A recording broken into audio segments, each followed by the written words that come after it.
Hello, the nice people at RunCam sent me one of these micro Sparrow 2 FPV cameras to take a look at.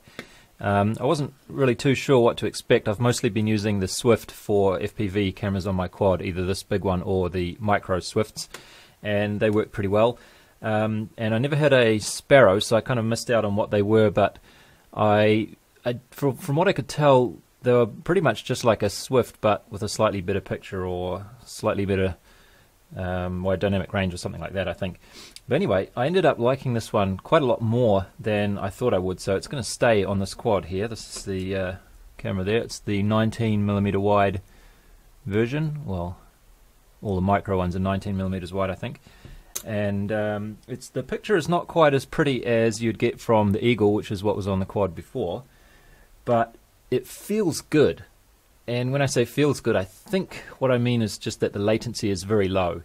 And the picture is slightly better than the Swift too, so it's a pretty good middle ground between the Eagle and the Swift. It's very confidence-inspiring when you're trying to go through little gaps between the trees and everything. So what you get in the box is little bits of wire and some screws, and this controller thing, which we'll have a look at in a minute, and this little aluminium mount, which typically, at least on my quads, they seem to generate a little bit of jello at certain throttle ranges, so I've put a bit of hot glue on here, and that tends to fix the problem. But in some of the later videos that I'll show you after this, the problem came back again, so I think my hot glue is actually slightly detached there. There's a few options on this menu. Actually, let's just have a look at the page here. So it's $35, and if we scroll down here, what have we got here? Super wide dynamic range, 700 TVL, OSD, one-touch scene setting. So I think this one-touch scene setting, I'm not sure if that was on the previous Sparrows, but it's new for me. And being new for me, I completely forgot about it, and I didn't do any testing of these one-touch scene settings. So when they say scene settings, they've got scene settings for, say, outdoor, indoor, cloudy, twilight, and this other thing called light racks, which I had to look up, but that's those FPV racing tracks that are made to be flown in the dark with little neon strips for light to show you where to go. But it seems to me that all of these options here, you can get the same result just by going into the normal OSD menu and changing the contrast and the brightness and the saturation and things like that. So I guess it says something that I didn't really feel like I needed to change any of those settings. I didn't change anything at all. I just took it out of the box and flew it, and it was fine for me. Alright, so let's take a look at the OSD. I'll just put you down there so you can see it slightly better. And the middle button takes you to the normal menu, although for me this is not the normal menu. I don't know if this was in the previous Sparrow as well, but it's different to the Swift and the Eagle and so on. So anyway, this picture adjust here is what I was saying about how you can, I think pretty much all of these settings here, if you change them in one way or another, you'll get to those presets that we saw for like cloudy and outside and indoor and stuff like that. There's a new one on here which I haven't seen before, which is hue, which is quite interesting. So you can change it. Hopefully this is going to show in my camera, but this is like the hue that you have on your Photoshop or something. You can't really see it changing, but everything everything went quite green there. And if I take it the other way, it goes quite red. So yeah, you can actually see that changing there just a little bit. Doesn't really bother me to have it right in the middle though, which I think was 90, was it? Yeah. And then color gain is sort of a saturation, so if I turn this all the way up, well, actually that didn't change much. I think my webcam is trying to tune this out, but you should be able to see that when I turn the saturation all the way down, we just get a grayscale image.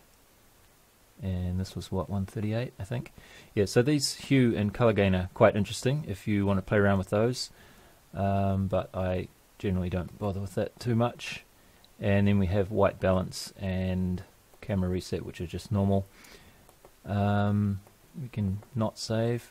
Right now, if I hold the up button for a moment or 2 seconds, we get to this menu where you can set your pilot name and decide at what voltage level the voltage display should start flashing, and that's 11.1 by default, but I should change that actually because I'm using 4S. So if we now hold the, oh, what was it, left? Let me try this, left. Yeah.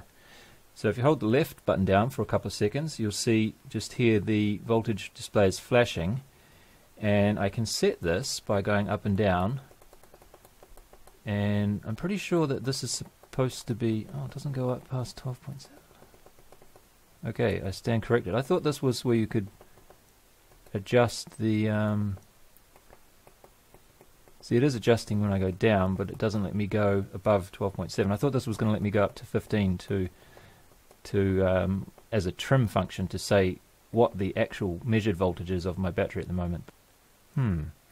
Alright, now if I hold the right button down for 2 seconds, we'll see that it switches. You can see at the top there, it's giving me one of these different modes for like outdoor and indoor and cloudy and stuff. But like I said, I didn't test these, unfortunately. This one, personal, is just the defaults that you have set up in this menu here.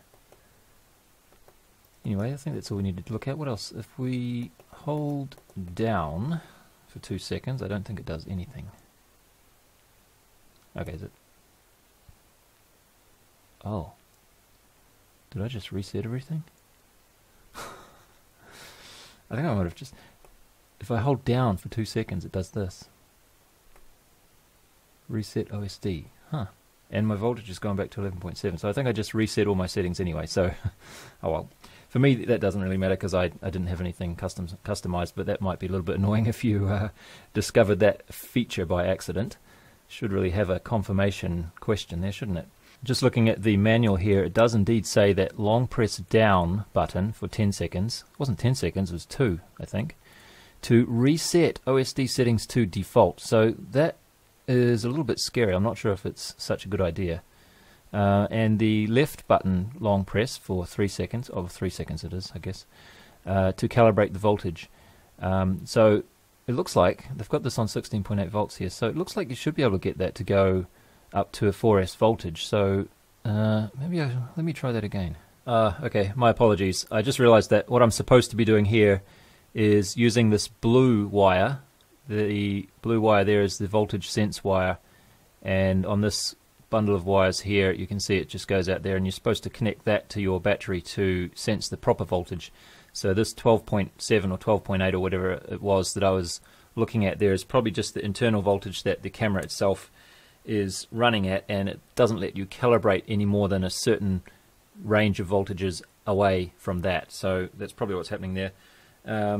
It would be nice, I think, now that these cameras can all accept quite high voltages, like this one can go up to 36 volts, it would be nice if you didn't need to use the separate voltage sense wire, and you could just use the voltage in, which is all I have on this particular quad at the moment. So this is coming in at 4S voltage. I'm pretty sure that the camera should be able to use that in some way to just put that value onto the OSD instead of requiring another separate wire like this. It might require something in the menu to say that you want it to do that, perhaps. But yeah, I sort of think that should be possible. But anyway, this is actually quite a nice little harness here, because it lets you see this one here. This is the 3 voltage ground, power and video signal there that you would normally have on the back of one of the previous style of cameras like that. So it's just the 3 pins on the left. So if you have this new camera, even though it has more pins there, you can just use this little harness to quickly replace your old camera and just sort of squash the wires in there somewhere like that, I guess, and it would make everything fairly easy. Anyway, so that's probably what's going on with the voltage calibration issue. Alright, let's look at some flight footage. The first time I used this was on my big flying wing, and I flew it at sunrise, so you can see that the sun is pretty low there, and it handles the sun being in its face pretty well. But as you'll see there, that section just below the tree line, or in front of the tree line, is in shadow, and you'll see as we turn to face the sun here, you can't really see the ground too well between the rays that are coming in the lens. I think the lens might have been a little bit foggy perhaps here, so maybe this is not such a great scene to be looking at. But the point is that the picture overall is not quite as well dynamic ranged as the Eagle is, but it still is very pretty. It's a little bit more contrasty and colourful and saturated than the Swift is, and you can see it's playing nicely with the OSD as well. And overall, I really enjoyed the view. Now here's my very first flight with it on the mini quad. Right after I take off and go through the trees, look at how many tiny small adjustments I make very quickly. I think this might be partially what I was talking about when I said it feels good, because every tiny little movement you make instantly has a reaction, and it makes you just feel much more confident to go closer to things like that. Anyway, so again, the contrast or the saturation is higher than it actually is in real life. So if you look at those clouds there, they look kind of pink, but they didn't look like that at all in real life. So it's not a bad thing, but it's just not very color accurate, I suppose you could say. And again, this was a little bit of a tricky time of day to be flying, but it's not so bad because the sun has just gone down, so even though the ground is fairly dark, you don't have the brightness of the sun in the sky to provide a much brighter area, so things work out quite a bit better in this situation, I think. So yeah, twilight this is, so you can see there as the ground comes into view it's quite dark, but it doesn't stay dark for too long. And overall I didn't find that it bothered me. So other people may have different opinions, and they may like to see that the ground doesn't go all dark like that, but I think for me the fact that the latency is so low overshadows the other potential issues that other people might find.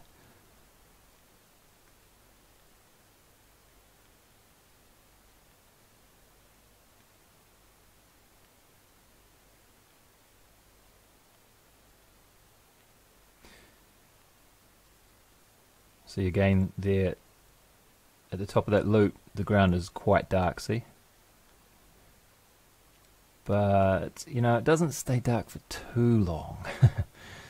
Anyway, let's have a look at some other types of lighting conditions. Okay, this is the next day. Slightly earlier time of day, so we still have the very long shadows, but now we do actually have the sun in the view to cause quite a bit more trouble for the dynamic range balancing. And I'm just flipping up and down here to put the sun in and out of the frame. And you can see that as soon as the sun goes out of the frame, oh, we've got a bit jello there, don't we? As soon as the sun goes out of the frame, it does manage to adjust fairly quickly. But again, yeah, when the sun's in the frame, all of the shadow areas are quite dark. Now here's some footage from the next day, which was very overcast, and it actually looks like there are dark thunderclouds up there, but that's not actually the case. When you looked at the scene in real life, there was only a slight gradation of grey and white in those clouds, but somehow this camera sort of accentuates it quite a lot. And anyway, this type of overcast weather has been typically a problem for CMOS cameras in my experience, at least in the past. But as you can see, it's doing very, very well. And in fact, I'd venture to say that it's actually giving a better picture here than it did in some of the strong sunlight conditions, as we'll see soon. But yeah, this no problem at all in overcast scenes.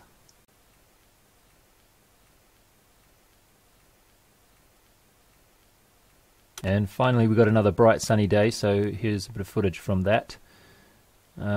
It's good, but you can see in the shadows they're not quite as much definition as you'd get in the Eagle.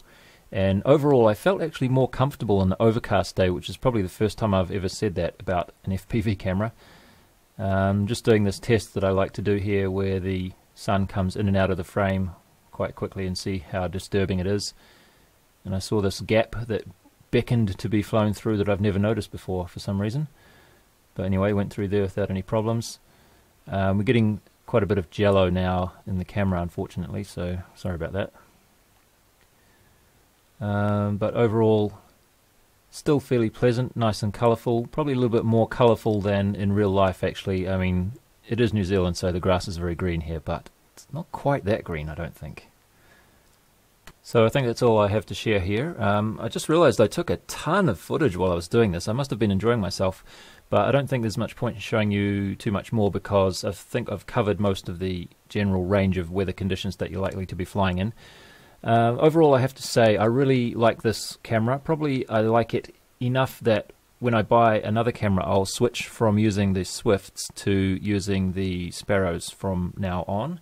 I just really like that low latency, and the picture contrast and saturation is slightly more appealing to look at than the Swift, in my opinion.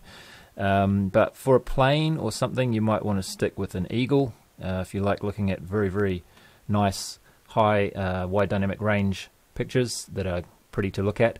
But if you are into racing, you're probably going to want something like this camera rather than an Eagle.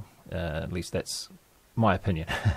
I've had people say that, oh, the Eagle is low latency or something, but technically it is higher latency than this camera. In fact, I'll point you to a video by RC Shim, who did a very good test on this using an oscilloscope and a little setup he's got to test the latency of these cameras. And he showed that the response comes in the middle of a frame, in one of those NTSC frames that the analog signal is made up of. On this camera, it comes in right in the middle of the frame, so it's as soon as the picture is available, it'll be shown to you. Whereas with the Eagle, it waits for the beginning of the next frame, so there's a slight delay, possibly sometimes, and it's also a slight inconsistency in the delay as well. So I'll put a link to that video in the description. You can go and take a look at that and see what I mean. But for me, I think that's going to be it for now. Thanks for watching.